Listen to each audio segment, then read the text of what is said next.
دن آپ کے نانا کے پاس بیٹھا ہوا تھا، اتنے میں حسین اعظم دوڑتے ہوئے آئے، رسول کریم نے گود میں بٹھا کے کہا جابر تمہاری ملاقات اس حسین کے پوتے سے ہوگی، اس کا نام میرے نام پہ محمد ہوگا، اسے میرا سلام پہنچا دے۔ اتنا نہیں، آگے سنیے کیا فرمایا پتا ہے؟ ہاتھ چوما، سلام پہنچایا، ادب کیا، اور پھر دونوں ہاتھ امام محمد باقر کے قدموں کی طرف بڑھایا، یعنی قدم پہ ہاتھ رکھ کے چومنا چاہتے تھے۔ محمد باقر نے قدم کو پیچھے لیا، اے صحابی رسول یہ کیا کر رہے ہیں؟ کہا میں چاہتا ہوں کہ آپ کے قدموں کو بوسہ دوں، اس لیے کہ یہ آل رسول کے قدم ہیں، یہ وجود ہے جس میں مصطفیٰ کریم علیہ الصلوۃ والتسلیم میرے آقا کا مقدس خون گردش کر رہا ہے۔ نسبتوں کا پاس و لحاظ جس کو جاننا ہے وہ صحابہ کرام کی بارگاہ میں جانا، وہ صحابہ کرام سے پوچھے۔ اور امام زین العابدین آنکھوں میں آنسو آتے ہیں، رو کے کہتے ہیں تمہاری انہی محبتوں نے ہمیں ہلاکت میں ڈالا، ہمیں ہلاکت میں ڈال رکھا، تمہاری انہی محبتوں کی وجہ سے لوگ ہم سے حسد کرتے ہیں، ہم سے جلن کرتے ہیں۔ اور اگر یقین نہ ہو تو اٹھائیے تاریخ کی کتاب، عبد الملک ابن مروان مدینہ المنورہ میں پہنچا۔ میں آج تقریر نہیں کر رہا ہوں، آپ کو صرف ایک بات بتانا چاہتا ہوں کہ ان خانقاہوں کا قیام عمل میں کیوں آیا۔ جی پھر میں آتا ہوں کہ خانقاہوں کا مقصد کیا ہے اور پیری مریدی کہتے کس کو۔ جی ہاں، دھندا نہیں چل رہا اس لیے مرید ہو جاؤ، نوکری نہیں مل رہی ہے اس لیے مرید ہو جاؤ، محلے کے سارے لوگ مرید ہو رہے ہیں اس لیے مرید ہو جاؤ، جلسے میں گئے ہیں 200-500 لوگ کھڑے ہو کے کہہ رہے ہیں ہم نے ہاتھ دیا تو ہم بھی ہاتھ اٹھا کے مرید ہو گئے، نہ، مقصد پیری مریدی کچھ اور تھا، آج کچھ اور بنا لیا گیا۔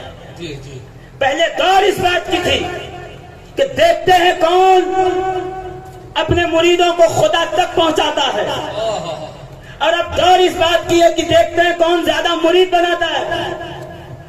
میرے 1 لاکھ، میرے 2 لاکھ، میرے 10 لاکھ، میرے 20 لاکھ، میرے کروڑوں، میرے اربوں مرید۔ میں نے کہا اس بھاگ دوڑ کے چکر میں وہ مقصد رہ گیا جو غوث اعظم فرماتے تھے کہ پیر کا مقصد کیا ہوتا ہے، مسند ارشاد پہ کیوں بیٹھا جاتا ہے، آپ کو اس ذمہ دار مسند پہ کیوں بٹھایا گیا، نگاہ مرشد کیا ہوتی ہے، پیر کا ادب کیا ہوتا ہے، محبت پیر کیا ہوتی ہے، یہ ہمیں کچھ نہیں پتا۔ ہم تو ہاتھ میں ہاتھ مار کے تالی بھی ٹھوک لیتے ہیں، مذاق بھی کر لیتے ہیں، ٹھٹھا بھی اڑا لیتے ہیں، اور پھر کہتے ہیں دیکھیے ماشاءاللہ ہم تو مرید ہیں۔ ہاں، کہ حالت ذرا اچھی نہیں ہے، گھر میں فاقے بہت ہیں، مرید ہو جاؤ فلاں صاحب کے، کیوں کہ ہم نے سنا جو ان کا مرید ہوتا ہے اس کے یہاں برکت ہی برکت ہو، یعنی مال کے لیے مرید ہو رہے ہیں۔ اچھا یہ بھول جا رہے ہیں کہ میں مال کے لیے اس سے مرید ہو رہا ہوں، وہ مال کے لیے میرا پیر بن رہا ہے، یہ بات بیچ میں رہ جاتی ہے۔ تو دونوں کا مقصد مال ہوتا ہے، پھر اس کے بعد کچھ ملتا نہیں ہے۔ کاش کوئی پیر کی تلاش میں نکلے تو اتنا صادق نکلے جس طرح بابا فرید گنج شکر نکلے تھے، جس طرح قطب الدین بختیار کاکی نکلے تھے، جس طرح نظام الدین اولیاء محبوب الہی نکلے تھے، جس طرح نصیر الدین چراغ دہلوی نکلے تھے۔ کوئی ایسا مرید صادق تو ہو جس طرح خواجہ بندہ نواز یسوع دراز تھے، تو پھر دیکھو پیر بھی کیسا ملتا ہے۔ کاش کوئی نکلے تو صحیح سید دلاور حسین چشتی کی طرح مرشد کی تلاش میں، تو پھر پیر بھی اسے واحد دیا جیسے ملتا ہے، نگاہ کرم ڈالتی ہے اور دل کی دنیا بدل کے رکھتی ہے۔ سبحان اللہ، سبحان اللہ، واہ واہ۔ کوئی تلاش میں سچے مرشد کے نکلے تو پھر جی آج تو صرف ایک ہوڑ ہے، ایک مار پیٹ لگی ہوئی ہے، ہر آدمی چاہتا ہے کہ میں آگے نکل جاؤں، میرے مریدوں کی تعداد بڑھ جائے۔ میں کہا نہیں، پیر ایسا ہو، مرید صرف ایک ہو، اور ایسا صادق مرید ہو کہ جب مریدوں کی فہرست گنائی جائے تو کہا جائے فلاں کا تو ایک ہی مرید تھا، مگر ایسا نہ کامل پیر دیکھا نہ ایسا کامل مرید۔ میں اس طرف آتا ہوں، مگر پہلے یہ سن لیجئے، کہ خانقاہ کا مقصد کیا ہے، بنیاد خانقاہ کیوں رکھی گئی. یہ دیکھیے مسجد نبوی ہے، یہ عبد الملک ابن مروان. اچھا اب تو مروان کی بھی حمایت جاری ہے. 500 صفحات کی 600 صفحات کی کتابیں نکل رہی ہیں مروان کی فضیلت میں. جی جی. وہ جو سند یافتہ دشمن اہل بیت ہے، وہ جو جس کی زبان سے آل محمد کے لیے وہ کلمات نکلے ہیں، خدا نہ کرے ہمارا تصور اس طرف کبھی چلا جائے. وہ جس نے حسن و حسین کو اپنی گندی زبان سے گالیاں دی ہیں، اس مروان کی حمایت میں جبے اور امامے پریس ہو چکے ہیں. ہاں، ٹوپیوں کی کلغیاں سیدھی کر لی گئی ہیں اور آنے والے 5 سالوں میں اس مروان کو بری کر کے نکال لیا جائے گا. سارے کے سارے جو ہے وہ کالے دل والے وکیل تیار ہو گئے. ایک کالے کوٹ والا ہوتا ہے، ایک کالے دل والا ہوتا ہے. تیزی سے کام شروع ہے. وہ جو اپنے باپ کے صلب میں تھا اور نبی کریم علیہ الصلوۃ والتسلیم نے اس پہ لعنت فرمائی ہے، لوگ اس کی بھی حمایت پر، اس کی بھی وکالت پہ کمر بستہ ہے. اس مروان کا بیٹا عبد الملک مسجد نبوی میں پہنچا تو اس نے کیا دیکھا؟ مسجد نبوی ہے اور مسجد نبوی کے بغل میں ایک حجرہ ہے، ایک دم بغل میں حجرہ ہے. لوگ مسجد نبوی میں آتے ہیں، مواجہ اقدس پہ نبی کریم علیہ الصلوۃ والتسلیم کے مقدس و مطہر و منور روضہ اقدس پہ فیض حاصل کرتے ہیں. اس کے بعد دھیرے سے نکل کر وہ جو بغل میں ایک کمرہ، ایک حجرہ ہے، اس میں چلے جاتے ہیں، ادب کرتے ہیں، دستبوسی کرتے ہیں، وہاں سے فیض لیتے ہیں اور فیض لینے کے بعد وہاں سے نکلتے ہیں. عبد الملک ابن مروان پوچھتا ہے یہ آخرکار اس گھر میں رہتا کون ہے، یہ بتاؤ. آخرکار اس گھر میں اتنی بھیڑ کیوں ہے؟ کہا گیا اس گھر کے اندر امام حسین کا صاحب، امام حسین کی صاحبزادی سیدہ صغرا، جس کے بارے میں انکار کیا گیا اسی سال، اور اہل سنت کے بورڈ کے نیچے یہ کہا گیا کہ کوئی صغرا جیسی بیٹی حسین کی نہیں تھی. اللہ اکبر، اللہ اکبر. امام حسین کی کوئی شہزادی صغرا نام کی نہیں تھی. یہ جھوٹ ہے. اٹھائیے تاریخ. عبد الملک ابن مروان کو یہ کہا گیا کہ اس میں سیدہ صغرا ہیں، حسین کی صاحبزادی اور امام حسن کا صاحبزادہ یعنی امام حسن مثنیٰ ہیں. یہ میاں بیوی اپنے جدہ کریمہ سیدہ کائنات خاتون جنت ملکہ فردوس بری نور چشم رحمت للعالمین سیدہ طیبہ طاہرہ جناب فاطمہ زہرا کے گھر میں رہتے ہیں. یہ اس گھر کے وارث ہیں. لوگ ان سے ملاقات کو آتے ہیں، ان سے نبی کا فیض لینے آتے ہیں، ان کے دستبوسی کے لیے آتے ہیں. اس لیے کہ صدیق اکبر کا یہ فتویٰ ہے ارقبوا محمدن فی اہل بیتہ. اے لوگوں، نبی کے بعد نبی کے فیضان کو ان کی اہل بیت میں تلاش کرتے رہو. بے شک بے شک. یہ صدیق اکبر کے فتوے پہ عمل کرنے کے لیے آتے ہیں، اس لیے اس دروازے پہ آتے ہیں. اس نے کہا اچھا. پھر وہ جب اپنے ایوان سلطنت میں پہنچا تو وہاں نے ایک نیا اس نے نقشہ بنایا کہ مسجد نبوی کی توسیع کرنی ہے، ان کو کہو کہ مسجد نبوی کا حجرہ خالی کر. اللہ اکبر. سنیے، آپ کہو کہ مولانا اگر مسجد نبوی کی توسیع کرنی تھی، بڑھانی تھی، رقبہ بڑھانا تھا تو اس میں غلط کیا ہے؟ میں کہوں سنیے، فاروق اعظم کے دور میں مسجد نبوی کی توسیع ہوئی، عثمان غنی کے دور میں مسجد نبوی کی توسیع ہوئی، تو اس وقت ان حجروں کو باقی رکھا گیا. ادھر حجرے تھے، یہ مسجد نبوی تھی، اس طرف سے مسجد نبوی کی توسیع ہو رہی تھی، اس طرف کو مسجد نبوی کا رقبہ بڑھ رہا تھا. ماں بین بیتی و منبری کو خالی رکھا گیا تھا. انہوں نے نبی کریم کے حجرے کو سلامت رکھا تھا کہ نبی کا گھر ہے، مکان ہے، حجرہ ہے، اسے خالی نہیں کرائیں گے. نبی کے مقدس مزار انور کے ارد گرد ان کے اہل بیت کے گھر رہنے دیں گے. مگر جب اس نے دیکھا کہ لوگ مسجد نبوی کے بعد، مواجہ اقدس کے بعد، روضہ رسول کے بعد آل رسول کے پاس جاتے ہیں، کہا کہ مسجد نبوی کی توسیع اس طرف سے کرنی ہے، ان کو کہو کہ گھر خالی کیا جائے. جب احتجاج کیا کہ ہمارے جد کا گھر ہے، ہمارے نانا نے دیا تھا، ہم اسے خالی نہیں کریں گے، تو اپنے ساتھ عمال لے آئے، مزدور دروازے پہ کھڑے رکھ کر اعلان کیا گیا اگر تم دونوں گھر سے باہر نہیں نکلو گے تو تم دیکھ لو گے اپنی آنکھوں سے کہ ہم یہ پورا گھر چھت کے ساتھ تم میاں بیوی پہ گرا دیا۔ جو تھوڑا سا سامان اساس زندگی تھی، وہ چکی، وہ مشکیزہ، وہ مسلح، وہ بستر، لوگوں نے دیکھا کہ اسے عبد الملک ابن مروان کے سپاہیوں نے حجرہ مقدسہ سے نکال کے باہر پھینکا۔ یہ وہ مظالم ہیں جو اہل بیت کو لگاتار چلے، یہ وہ ظلم ہے جو اہل بیت کو لگاتار ہوا ہے۔ اور طبقات ابن سعد سے روایت اٹھا کے دیکھیں صحیح سند کے ساتھ کہ ایک شخص بعد کربلا اہل بیت اطہار کے اثاثے کو، ان کے مال کو لوٹ رہا ہے، آنسو بھی جاری ہے۔ سیدہ فاطمہ بنت حسین جنہیں سکینہ کے نام سے یاد کیا جاتا ہے، انہوں نے پلٹ کے کہا تو رو کیوں رہا ہے؟ کہ میں رو اس لیے رہا ہوں کہ میں آل محمد کے اوپر ظلم کر رہا ہوں، ان کے مال کو چھین رہا ہوں، اس لیے میرے آنکھ سے آنسو جاری ہے۔ تو شہزادی نے کہا پھر تو ایسا کیوں نہیں کرتا کہ ہمارے مال کو چھوڑ واپس چلا جا؟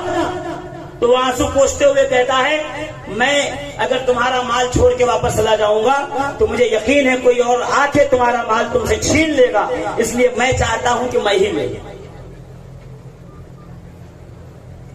اور پھر اس نے سارا اسباب و مال جو تھا، چادریں تھی، وہ دھیرے دھیرے ایک ایک کر کے آل محمد کے خیموں سے نکالی۔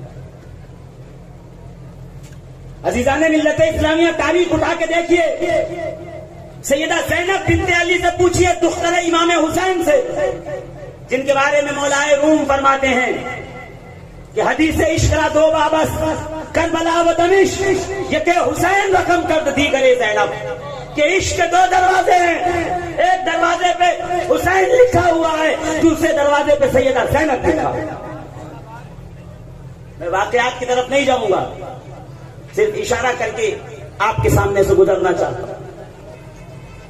سیدہ زینب سے پوچھا گیا کہ کربلا کے بعد سے لے کر کے مدینہ پہنچنے تک تم پر سب سے مشکل وقت کون سا گزرا؟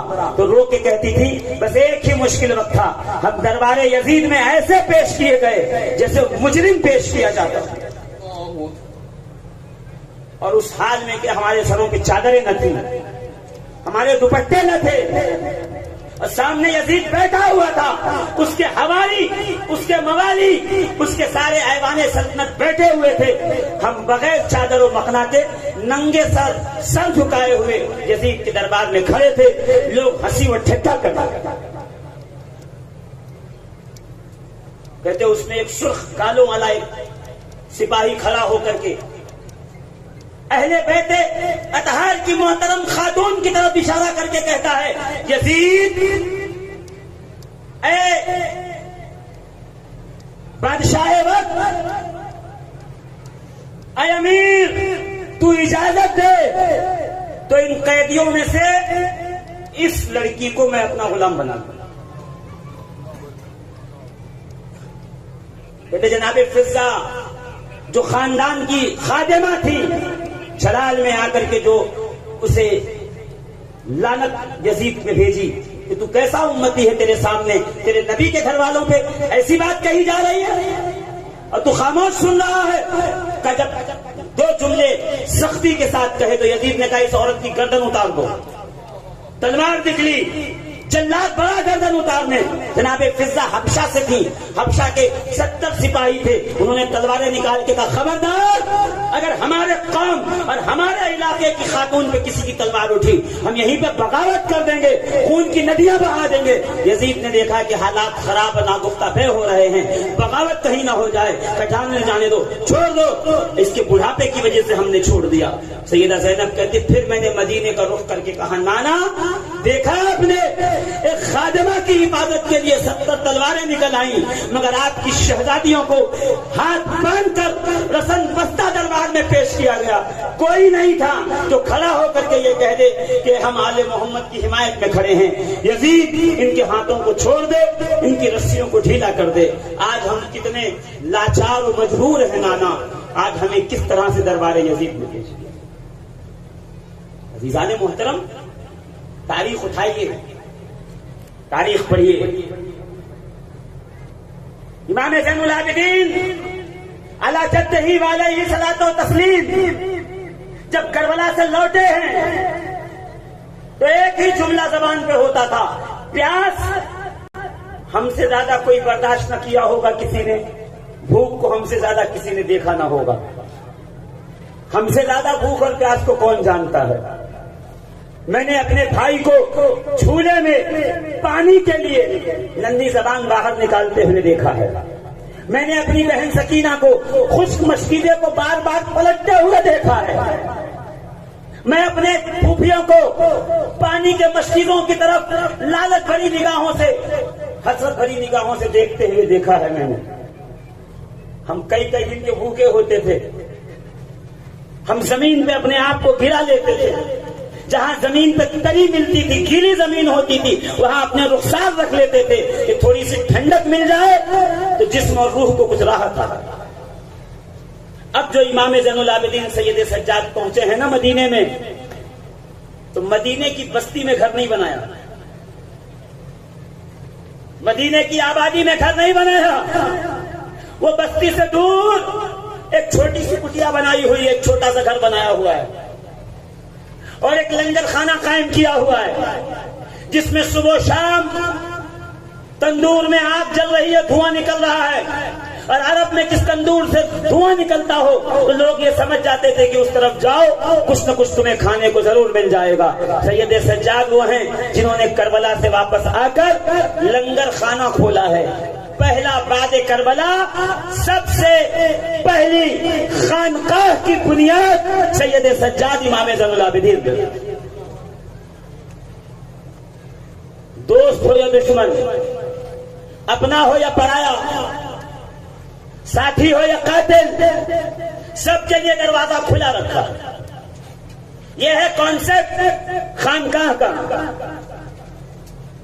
خانقاہ میں بیٹھ کر بھی اگر دشمنی نبھانے کی بات کی جائے تو وہ خانقاہ نہیں رہ جاتی, وہ خامخواہ ہو جاتی ہے. خانقاہ میں بیٹھ کر بھی اگر رسہ کشی جاری رہے, خانقاہ میں بیٹھ کر بھی اگر دوسرے کے خلاف مقدمے رہے تو پھر وہ خانقاہ نہیں رہ جاتی. امام زین العابدین سے پوچھے بعد کربلا سے لوٹنے کے بعد کیا کر رہے ہیں؟ کہ ایک ہی ڈیوٹی ہے, بھوکوں کو کھانا کھلانا, پیاسے کو پانی پلانا, مسافر کو سایہ عطا کرنا, اور رہنے کے لیے ایک مقام, ایک گھر دینا. کہتے جب مختار ثقفی نے بدلہ لینا شروع کیا نا, یزیدیوں کو مارنا شروع کیا, جب توابین نکلے, توابین کسے کہتے ہیں آپ کو یہ بھی نہیں پتا, معلوم ہی نہیں ہے. کیوں؟ ارے بڑی مشکل سے تو 10 دن کی تقریر میں کربلا پہ آتے ہیں لوگ, 8-9 دن صرف وقت گزاری کرتے ہیں, یہاں کی بات وہاں کی بات. بڑے دور دور سے لوگ آئے ہوئے ہیں, اپنے اپنے گاؤں میں 10-10 روزہ محرم کی تقریریں سنتے ہیں. چندہ حسین کے نام پہ, اسٹیج حسین کے نام پہ, جلسہ حسین کے نام پہ, لنگر حسین کے نام پہ, کھچڑا حسین کے نام پہ, شربت حسین کے نام پہ. اور کیا ہو رہا ہے؟ حسین کا ذکر سب سے آخری دن کرتے ہیں. 2 گھنٹے کربلا بیان کی. کربلا ہے کیا 2 گھنٹے کی لڑائی ہے؟ میں یہ تم سمجھے نہیں کہ کربلا کیا ہے. تمہیں معلوم ہی نہیں پڑا کہ کربلا کیا ہے. کربلا وہ آماجگاہ ہے, کربلا وہ ٹھکانہ ہے, کربلا وہ خیمہ ہے, کربلا وہ جگہ ہے, روئے زمین کا وہ خطہ, وہ ٹکڑا ہے کربلا, جہاں تمہیں انسانیت کی قدر بتائی جا رہی ہے, جہاں تمہیں سکھایا جائے گا بھائی بہن کا رشتہ کیسا ہونا چاہیے. کربلا وہ جگہ ہے جہاں تمہیں بتائی جائے گی چچا اور بھتیجے میں کوٹ کچہری مقدمہ نہیں ہوتا, بلکہ بھتیجا بازو کا تعویذ کھول کر چچا کے قدموں میں رکھ کے کہتا ہے آپ صبح سے مجھے اجازت جنگ نہ دیتے تھے, یہ دیکھیے میرے بابا امام حسن نے مجھے کربلا معلیٰ میں اس مشکل وقت میں آپ پر اپنی جان قربان کرنے کا پروانہ عطا کر دیا ہے. ہے. میں کہوں جب موت کی خبر ہوتی ہے حواس باختہ ہوتے ہیں, آنکھیں پھر جاتی ہیں, ہونٹ سوکھ جاتے ہیں. یہ قاسم ابن حسن ہے جو پروانے موت کو پڑھ کے مسکرا کے کہتے ہیں یہ لو وہ قرآنی گھڑی آ گئی, وہ موقع آ گیا کہ مجھ جیسا بھی حسین کی عظمتوں پہ قربان ہونے والا ہے, مجھ جیسا بھی حسین پر اپنی جان قربان کرے گا. کربلا آپ کو رشتوں کی اہمیت بتاتی ہے. بہن اور بھائی کا رشتہ کیا ہوتا ہے؟ ہر بار جاؤں گی بھائی تحفہ دے گا, گفٹ دے گا, بدائی دے گا, عیدی دے گا, لفافے میں ڈال کے پیسہ دے گا, صرف لینے کا کام ہوتا ہے.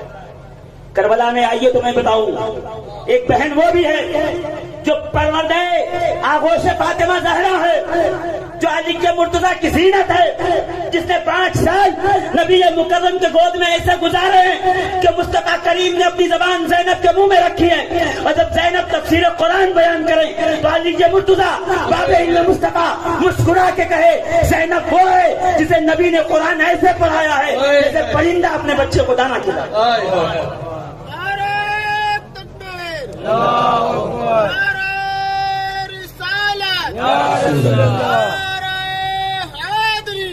حیدری